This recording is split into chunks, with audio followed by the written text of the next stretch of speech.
Hello everyone, তোমাদের সবাইকে ধনতেরাসের অনেক অনেক শুভেচ্ছা। আমি আর মাও রেডি হয়ে বেরিয়ে পড়েছিলাম বাজারে। আর চারিদিকে এত সুন্দর লাইটিং, মানে এই সিজনটা বেস্ট বলতেই হবে। আমরা গেছিলাম আমাদের এখানেরই একটা মন্দিরে, যেটা বেশ কয়েক বছর আগেই তৈরি হয়েছে। এত সুন্দর সব কিছু ডেকোরেশন, আর ভেতরে ঢোকার পর তো মনটা জাস্ট পুরো শান্ত হয়ে গেছিলো। খুব সুন্দর লাগছিল।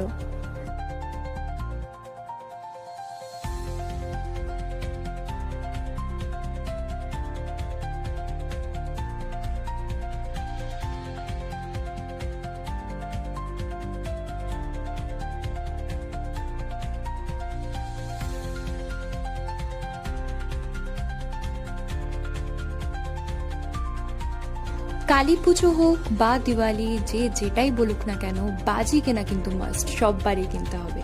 আর এবারে ধনতেরাসে মা গোপাল সোনার জন্য এই থালা গ্লাসটা কিনেছিল।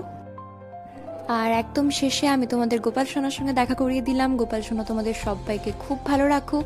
আর আজকের জন্য এটুকুই। বাই।